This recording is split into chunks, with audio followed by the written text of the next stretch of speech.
Okay, so all the images that you're looking at were taken with a smartphone, and they all have repeated sales on multiple stock agencies.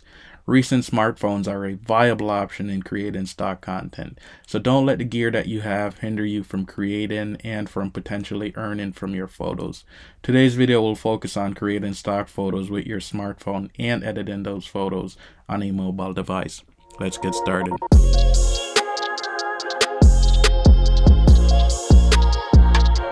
Biggest advice when doing mobile photography is to clean your lens. Dirty lenses will produce desaturated, hazy images. Let's get into some crafts. So I'm using some cutouts from one of my daughter's projects, and I brought in some scissors. You know, crafts tend to sell every now and again, so they're not bad. They're easy to take, and yeah.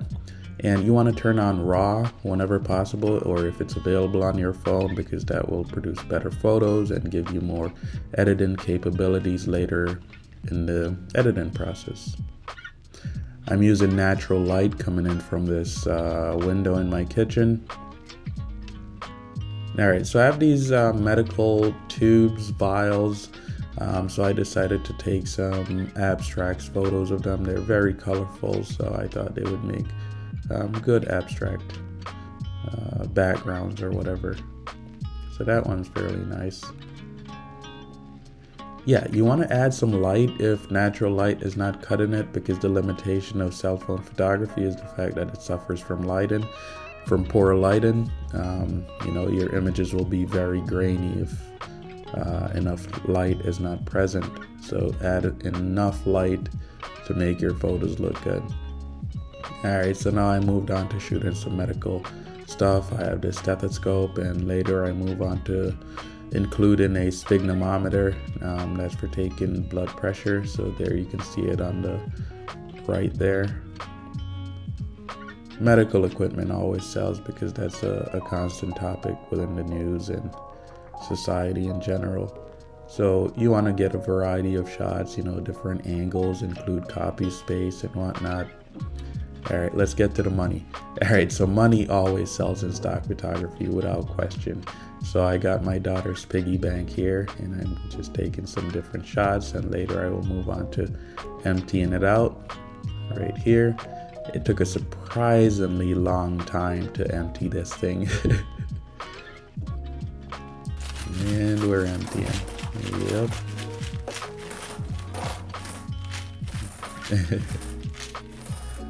Alright, so now I move on to some shots, and then I include my daughter to, you know, be a hand model for me.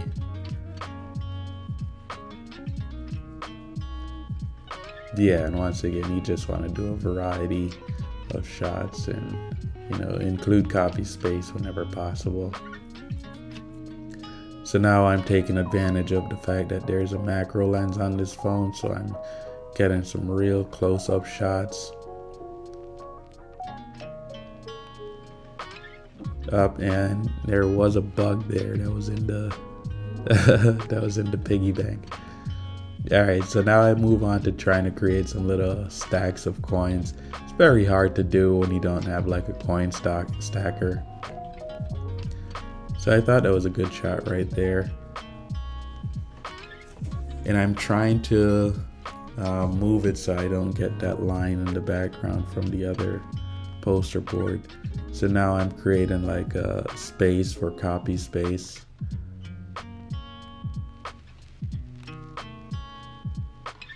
So on some of these I most definitely will need to remove the line created by the second poster board in the background. Alright, let's move on to some cookie shots. Yeah, food on white background sells fairly often. I have this one cookie photo, or a series of cookie photos, that sell all the time. Once again, get different angles and variations. So I'm trying to get the right white balance, but I need to focus on the cookie. So when I tap on the cookie, it's white balancing for the cookie. But if I tap on the white background, it will focus on the white background. So definitely is a time to shoot in RAW, so you can adjust the white balance later.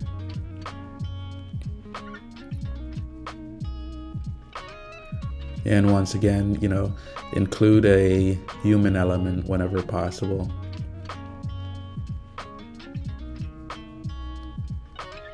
Yes, I'm using my hand, and later I will get my daughter to once again be a hand model for me.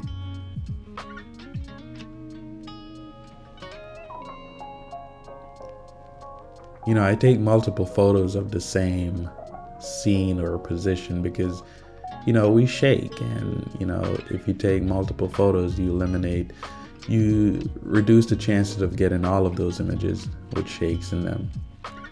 Alright, so images of rulers and measuring equipments tend to sell in stock photography. I don't know why, but here I am shooting some of them with copy space in the middle and getting different angles, variations, close up, utilizing that close up lens again.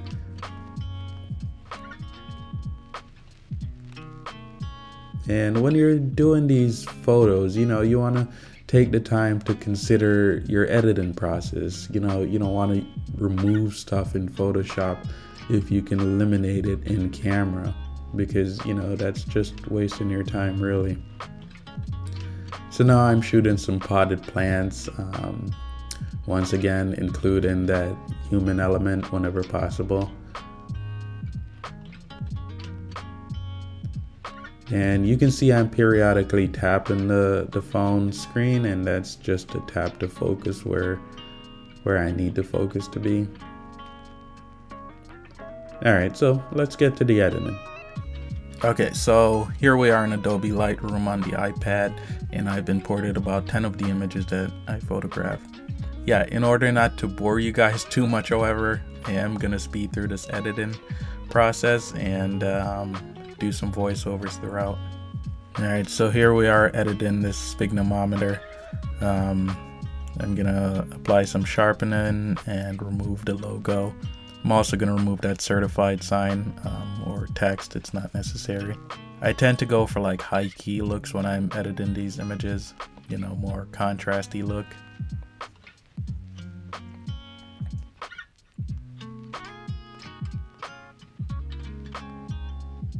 Yeah, so every time you see that black and white image, it's me editing or me adding sharpening to the photo. I'm pressing on the screen and adjusting the slider. Everywhere that there's black will not have sharpening, and everywhere that there's white will get sharpness applied. Every now and again I will play with the hue and saturation of the colors to get a particular look.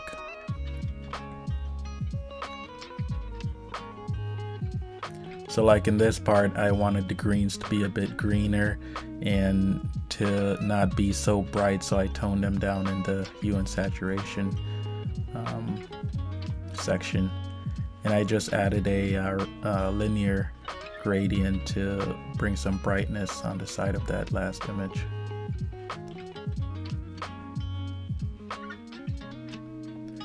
Yeah, and you can see I'm going back and playing with the hue and saturation because I copied and pasted the styles over, and that image was incredibly green.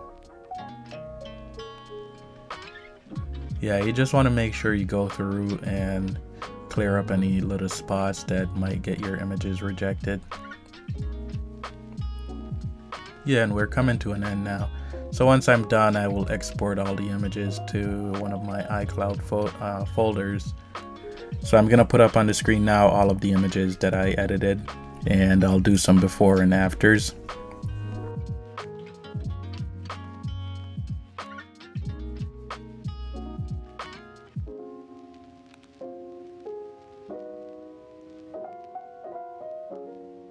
Yeah, and that's it, guys. So thank you for watching. If you find this even mildly entertaining or educational, please consider subscribing to the channel, hitting that notification bell so you don't miss a video, and giving this video a thumbs up.